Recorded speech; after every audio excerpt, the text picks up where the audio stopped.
Now, a Sussex school this week announced they would not be changing their gender-neutral uniform policy, banning the wearing of skirts, despite protests from students and parents on the first day of term. The news comes in the same week a BBC film used as a teaching resource in some primary schools came in for criticism for suggesting there could be more than 100 gender identities. Critics say that some conversations around gender identity can be confusing and damaging to children, while others say it's vital to address these issues to increase understanding and support for children who are struggling with their identity. Well, here to discuss those issues are psychotherapist Bob Withers, co-founder of Trans Equality Legal Iniaitive, Tara Hewitt, activist and writer Farhan Khan, and still with us is Angela Epstein.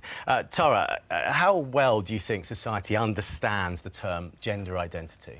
I think that we've seen so much in the media that awareness that we have more than two gender identities is definitely out there. I don't think you can be not aware of that. We've seen stories every other week in the national press on TV. But is it interpreted in the right way in the press and the media? Do people really get to grips with it? And that's sort of what I'd say. I think the challenges are that there's still too many myths when we talk about this issue, and I think that's what often leads to the backlash, because actually people don't have the facts or the information. And it's really important that we have shows like today so that we can actually educate and make sure that people understand that it's about making sure that young people are supported to be themselves at school, rather than imposing anything on them. It's about creating an environment where people can be them, and surely that's what education's about. And Angela, one of the key things is that the biological sex that you're born with is different to what the gender that you identify with. And when you think of it like that, identity is a very personal thing. That BBC film does make a lot of sense, doesn't it? Not to me, it doesn't. I think it's entirely mutually exclusive to suggest that sex and gender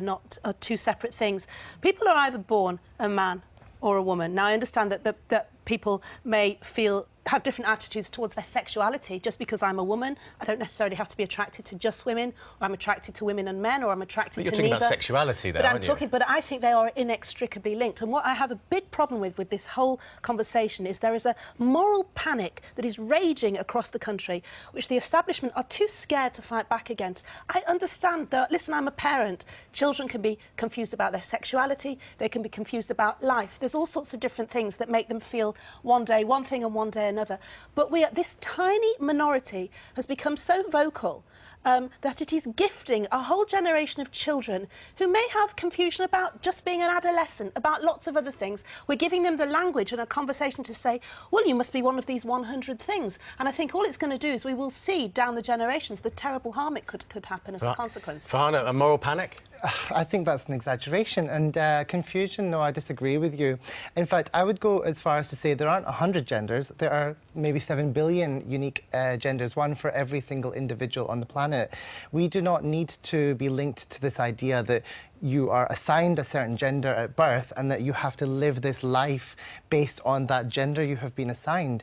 These choices should be made by the individual themselves. And instead of confusing children, this will empower children. But you say 7 billion gender identities. Isn't it just that we need to stop being so rigid about what a man and a woman is? It's Absolutely. just a broad spectrum within that, but they're not 7 billion identities. Well, there are 7 billion people on the planet, so that's why there are 7 billion gender identities on this planet. Because, like you said, it's a continuum. It's a gender, it's a spectrum. You don't just have a masculine identity and you live a masculine life.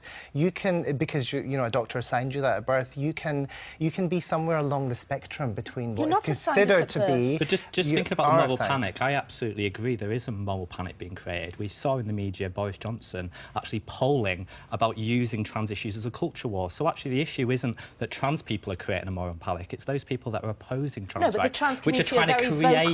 But as is the Prime Minister coming out saying that he wanted to maybe use it as a culture war.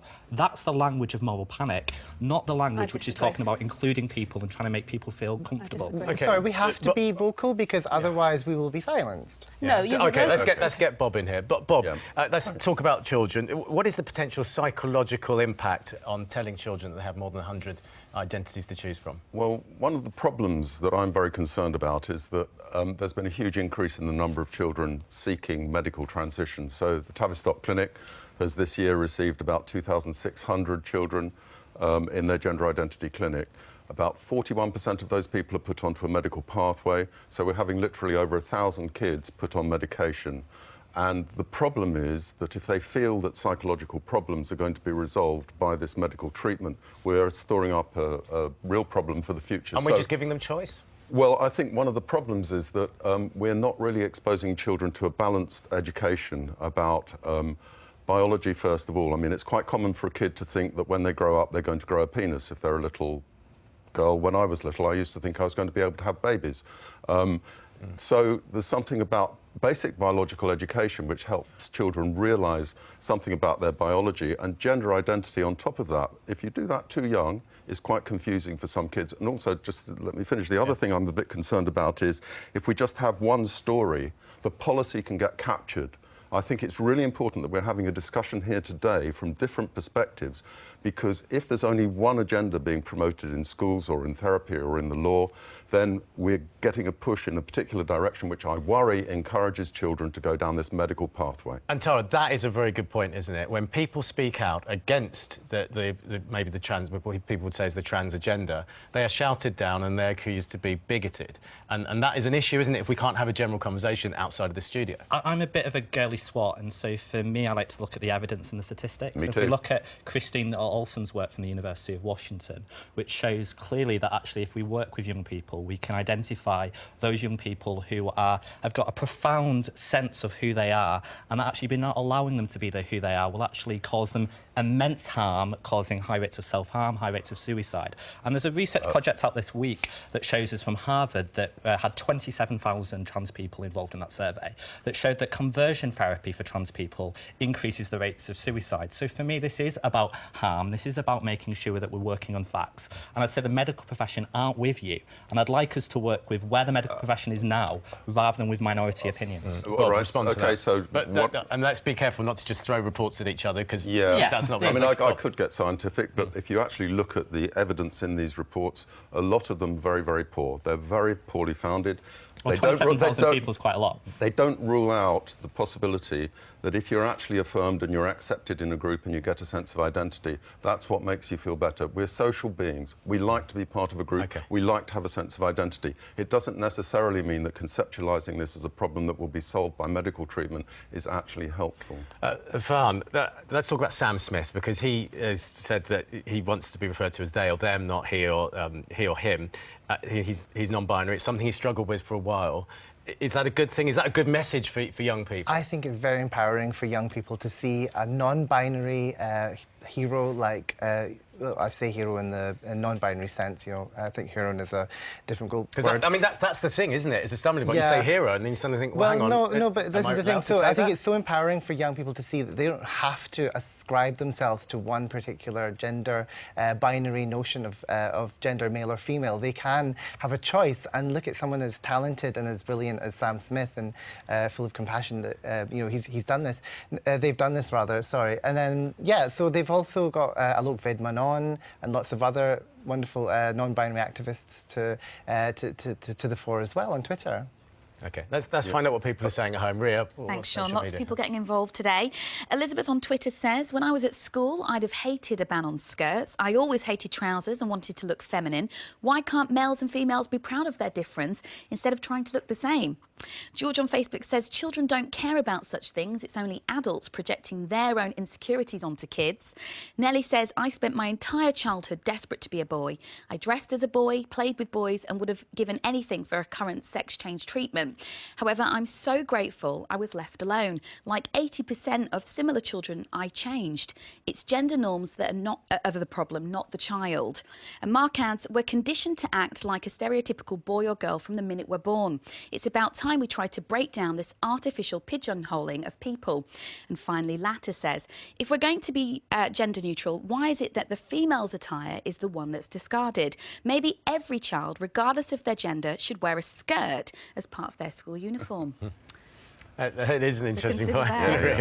Angela, Mark, I think, made that point about we're conditioned to act in a certain way as soon as we're born. This is giving kids an option, isn't it? We just have to look at the science. We're not, with the greatest respect for him, we're not designated that gender or sex when we're born.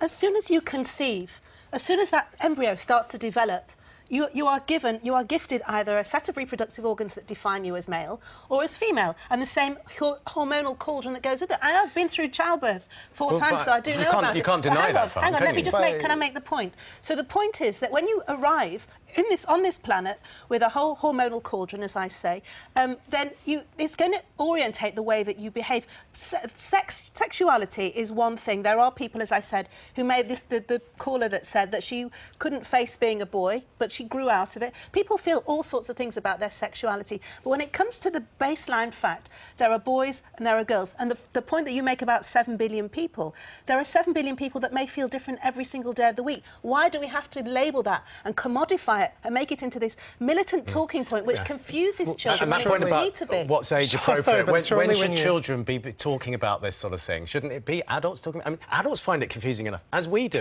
Can I just start by saying you've already labelled people as male and female, so you do start off with labels. Biology did. Sorry. I'm not arguing with the science. But there's all these ramifications. So can I finish now? I've given you time to speak. But I'm just giving you an opportunity to understand So the thing is, right, the problem isn't that you've got these labels, it's the expectations based on these labels, that by being male, you have to ascribe to this toxic masculine kind of... You do. There is this societal pressure to do all of this, to be the strong, confident type. I was laughed at for playing with Barbie dolls when I was a child. But you're entitled to do that. Bob, can I just say, I think there's something really empowering about celebrating gender diversity. You know, it's really good to see Farhan here expressing, you know, who they are. And I think the same thing with Sam Smith. I think we maybe can agree on that, and we probably can also agree that stopping kids from wearing skirts who want to wear skirts is a crazy thing, isn't it? I mean, you take it back to the school, stopping girls who want to wear skirts. I absolutely agree, and I think one of the challenges is where people do these issues without any proper advice, without any proper support. We shouldn't be getting rid of things. We should be increasing choice. So that school shouldn't have banned skirts. It should have just got rid of the gender labels off the uniforms and allowing young people to wear whatever they wanted within the uniform code that they had as a school. Well, it's a really good debate, and I'm sure it will run and run in the press. It's great to talk to you all. Thanks very much indeed. For details of organisations which offer advice and support with gender identity, go online to bbc.co.uk/actionline.